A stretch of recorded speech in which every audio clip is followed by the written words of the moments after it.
Hello everybody, good morning to all of you and welcome once again to all of you in my class. Students, in previous classes of class 9th, we have already studied about different physical features of our country. Today we are going to study some another physical features of our country, that is the coastal plain. पिछले class में हमने बहुत सारे physical features के बारे में पढ़ चुके थे, है ना, पढ़ चुके हैं।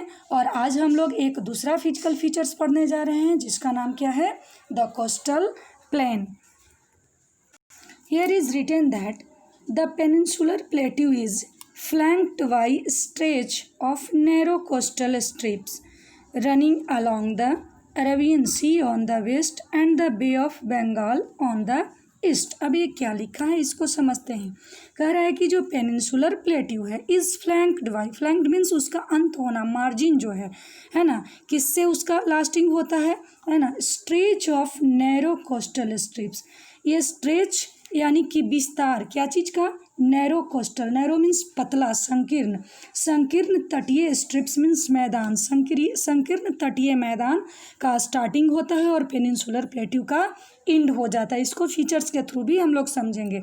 और इसका फिर अब ये फीचर्स कैसा है, कोस्टल प्लेन्स हैं किधर किधर की ओर बढ़ते हैं, तो running along the Arabian Sea on the west, west में अरेबियन सी के सहारे ये कोस्टल प्लेन बना हुआ है, और ईस्टर्न पार्ट में on the east Bay of Bengal के सहारे ये बना हुआ है। अब इसको हम लोग एक फिगर ला रहे हैं और 3-4 फिगर्स को दिखाएंगे जिसमें ये जितना भी बुक में ये जितनी पार्ट लिखी हुई है उन सारे पार्ट को लगभग हम लोग देख लेंगे। अगर कुछ छूटेगा तो बाद में टेक्स्ट बुक के पास आकर के हम लोग देख लेंगे, कुछ छूट तो नहीं रहा है। तो चलिए बच्चों, हम फिगर शेयर करते हैं अभी आप लोगों के साथ। Students, this is a feature of India and this is the coastal plain। ये देख रहे हैं आप, ये जो ब्लू और ग्रीन कलर में आप दिख रहे हैं ये इंडिया का पूरा फीचर्स है और उसमें ये इस पार्ट में कोस्टल प्लेन बना हुआ है। अब ये कहाँ से शुरू होता है और कहाँ जा कर के एंड होता है, तो इसका शुरुआत जो है, इसका जो स्टार्टिंग पॉइंट है वो गल्फ ऑफ कच्छ, ये वाला पार्ट जो देख रहे हैं बिंदु वाला पार्ट, इसको गल्फ ऑफ कच्छ बोलते हैं। इस पार्ट को gulf of Khambhat, gulf means खाड़ी, है ना, किसको बोलते हैं, gulf, part of the land, part of the oceans surrounded by 3 sides of land. देख रहे हैं ये ओशंस का पार्ट है, इधर से और इधर से, तीनों साइड से लैंड से घिरा हुआ है। यहाँ भी गल्फ ऑफ कच्छ को भी देखिए, इधर से तीनों साइड से लैंड से घिरा हुआ है। तो पार्ट ऑफ द ओशंस और sea surrounded by 3 sides of land, that is called gulf. जमीन का वह हिस्सा जो तीन तरफ से पानी से घिरा, पानी का वह हिस्सा जो 3 तरफ से ज़मीन से घिरा हुआ हो उसे हम लोग गल्फ बोलते हैं। समझ गए ना। तो ये गल्फ ऑफ कच्छ से स्टार्ट होता है और बे ऑफ बंगाल में जाकर के इसका एंड हो जाता है। यहाँ नीचे लिखा हुआ है, इस लाइन को आप पढ़ भी सकते हैं। ठीक, अब स्टूडेंट्स, जैसा कि हमने जितने भी फीचर्स को पढ़ा वो सब का क्लासिफिकेशंस हुआ, हिमालय का क्लासिफिकेशन हुआ, नॉर्दर्न प्लेन का, हिमालय का भी को भी हमने क्लासिफाइड करके हिमाद्री, हिमाचल और शिवालिक में, नॉर्दर्न प्लेन भी अपर, मिडिल एंड लोअर गंगा का प्लेन में हम लोगों ने डिवाइड किया, पेनिनसुलर प्लेट्यू को भी सेंट्रल प्लेट्यू और डेक्कन प्लेट्यू में हमने इसको भी 2 पार्ट में डिवाइड किया। उसी तरह से ये कोस्टल प्लेन का भी डिवाइडेशन है। तो यहाँ पे इसको जब डिवाइड करते हैं कन्याकुमारी के पास, तो इधर वाला को ईस्टर्न कोस्टल प्लेन और इधर इस साइड में जो है उसको वेस्टर्न कोस्टल प्लेन पढ़ते हैं। तो अभी हम लोगों ने उधर टेक्स्ट बुक में पढ़ा था कि वेस्टर्न कोस्टल प्लेन जो है वो किसके सहारे और ईस्टर्न कोस्टल प्लेन किसके सहारे शुरू होता है।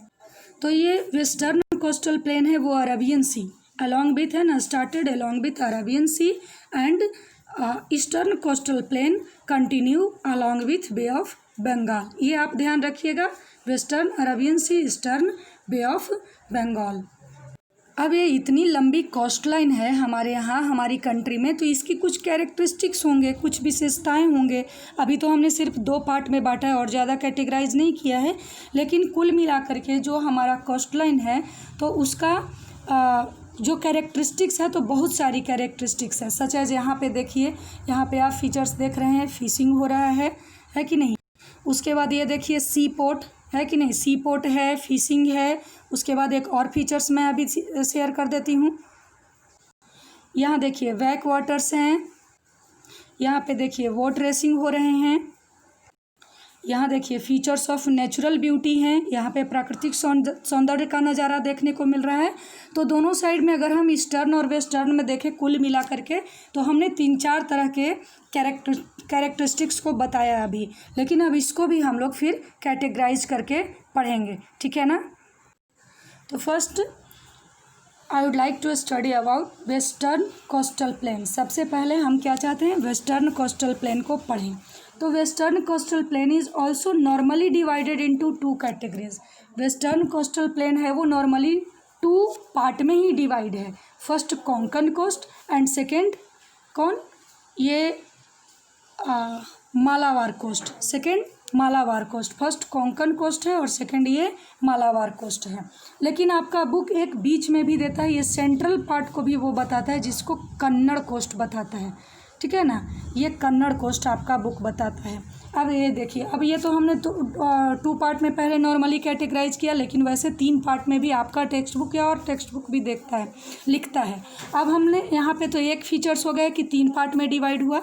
अब हम लोग अगर इसके दूसरे फीचर्स को देखें तो western coastal plain is narrower than the eastern coastal plain. Eastern coastal plain ज़्यादा चौड़ा है, ईस्टर्न कोस्टल प्लेन जो है वो बहुत ही ज़्यादा चौड़ा है, और ये जो वेस्टर्न कोस्टल प्लेन है वो पतला है। तो एक तो ये कि 3 पार्ट में डिवाइड हुआ। दूसरा, western coastal plain is narrower than the eastern coastal plain. यहाँ पे इसको देखें। उसके बाद देखिए यहाँ कुछ लिखा है कि small and shallow salt water lake are the beauty of this area, we call them lagoons और बैक वाटर्स। ये देखिए लैगून्स और बैक वाटर्स वाला जो फीचर्स हमने दिखाया था कि सी में बहुत सारे ये कोस्टल प्लेन में बहुत सारे कैरेक्टरिस्टिक्स हैं, फिशिंग होता है, बहुत सारे ऑक्यूपेशन है, जैसे कि फिशिंग है, सी पोर्ट है, बैक वाटर्स है, बोट रेसिंग है, उसके बाद नेचुरल ब्यूटी भी अट्रैक्ट करता है। ये सारी चीज़ हमने बताया। अब उसको डिवाइड करते हैं कि कौन सा फीचर्स जो है, कौन सा कैरेक्टरिस्टिक्स किस ओर है। तो ये आप देखिए लैगून्स और बैक वाटर। पहले देखिए लैगून्स किसको हैं। मान लीजिए कि ये एरिया जो है, ये पूरा एरिया ये लैंड है, समझ गया कि नहीं। ये सब एरिया ऐसे करके ये लैंड है, इधर सब ये पूरा एरिया सपोज दैट लैंड है, और इधर क्या है, सी है। अब ये लैंड पार्ट अगर ऐसे हो, लैंड पार्ट अगर इधर मुड़ा हुआ हो, पूरा ये पूरा एरिया जो हो इधर वाटर को लॉक कर लेते हो, सिर्फ आने जाने का रास्ता बचता हो और हर तरफ से ये लॉक हो, तो ऐसा फीचर जिस लैंड एरिया और समुद्र के पास होता है उसको हम लोग लैगून बोलते हैं। हिंटरलैंड है, ज़मीन का छुपा हुआ, पानी का छुपा हुआ भूभाग, वो है लैंड में जाकर के छुप जाता है। पानी जो है वो लैंड एरिया में जाकर के, यहाँ से लैंड एरिया स्टार्ट हो गया, जबकि ये पानी इधर जाकर के छुप जा रहा है। यहाँ सिर्फ आने जाने का रास्ता आगे से बचा हुआ है, इधर नहीं जा सकता है, क्रॉस नहीं कर सकता है।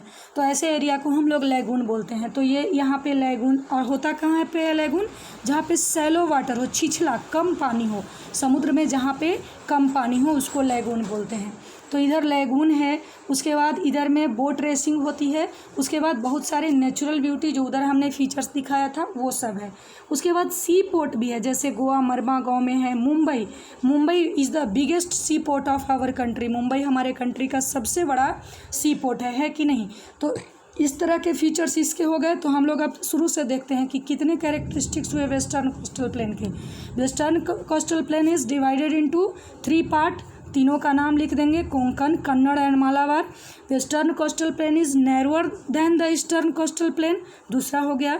Number 3, natural beauty, back waters, boat racing attract thousands of tourism every year. तो बहुत सारे टूरिज्म को अट्रैक्ट करता है, तीसरा हो गया, है कि नहीं। उसके बाद अगर हम चौथा फीचर्स में इसकी ओर अगर चलेंगे तो एक एस्चुअरी और डेल्टा का होता है। जब आप ईस्टर्न पार्ट पढ़ लेंगे तब आपको वो चौथा डिफरेंस भी दोनों कोस्ट में समझ में आ जाएगा। तो चलिए इसको एंड करते हैं अभी। अब ईस्टर्न की ओर हम लोग बढ़ेंगे। ये देखिए ये ईस्टर्न कोस्टल प्लेन है, कहाँ कहाँ, तमिलनाडु, आंध्र प्रदेश, तेलंगाना भी इसमें, उड़ीसा और वेस्ट बंगाल, ये सारे इसमें हैं। उसके बाद आपको ये इतना एरिया को कवर कर रहा है, कन्याकुमारी से लेकर के वेस्ट बंगाल तक। ये खंभात की खाड़ी से जो शुरू हुआ था वो कन्याकुमारी तक वेस्टर्न वाला। आप कुछ भी लिख सकते हो इसमें अपने मन से, इतने सारे चीज़ों को बता सकते हैं। डिफरेंस लिखने के लिए आएगा तो आप खुद से भी बना करके लिख सकते हो। जितनी बातें बता रही हूँ ये नहीं कि मैं जो बोल रही हूँ वही डिफरेंस होगा, आपको जो समझ में आए डिफरेंस समझने के दौरान।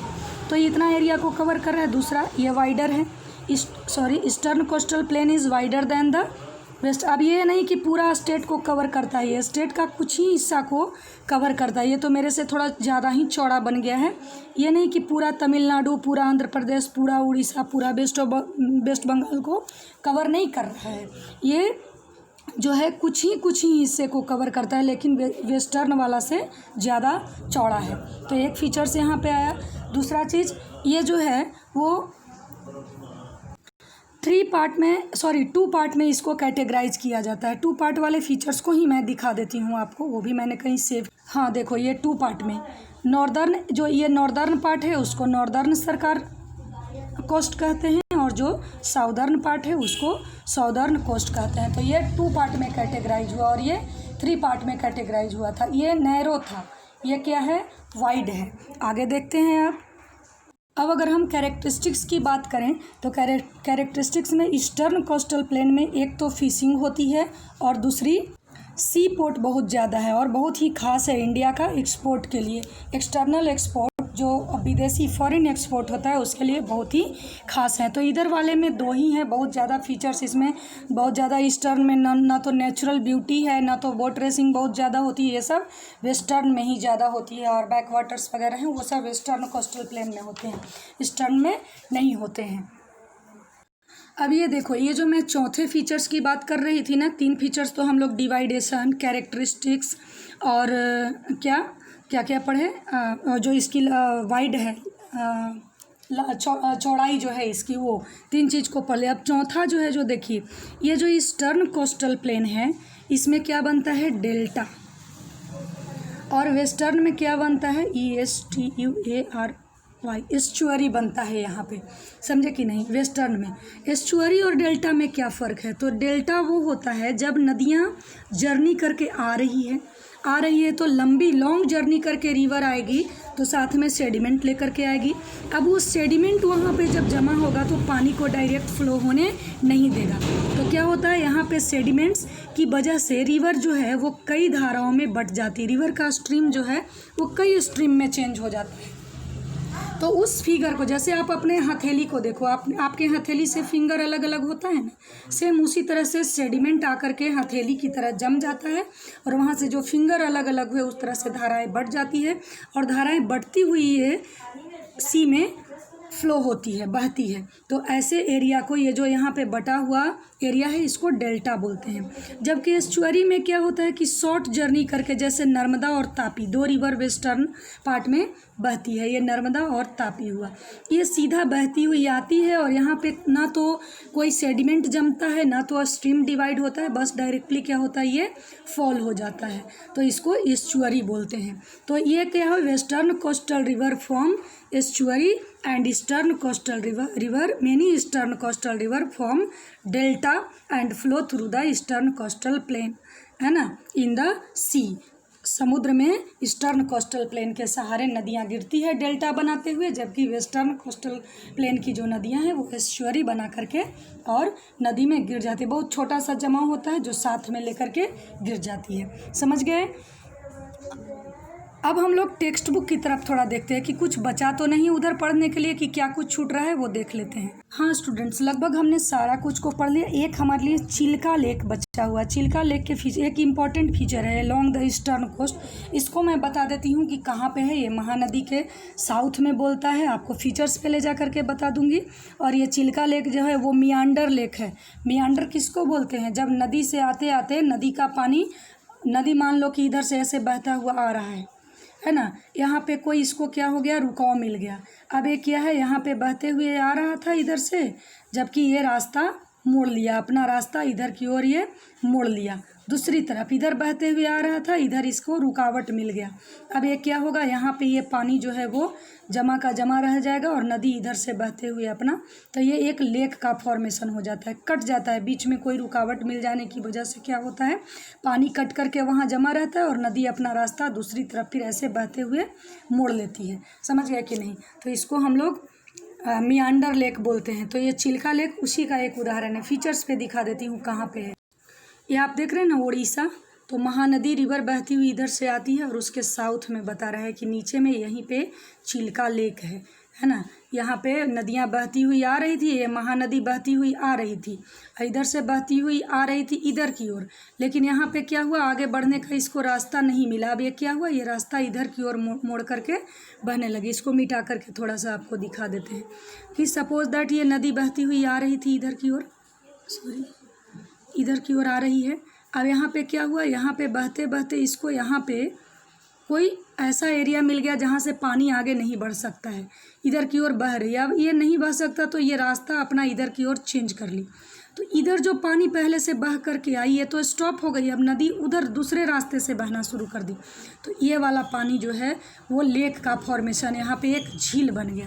तो उसी को हम लोग चिल्का लेक बोलते हैं। तो इस तरह से ये कोस्टल प्लेन आपका बच्चों आज अंत हुआ, ख़त्म हुआ। अच्छे से इसको पढ़ेंगे, ठीक है, समझ गए? ठीक है, थैंक यू।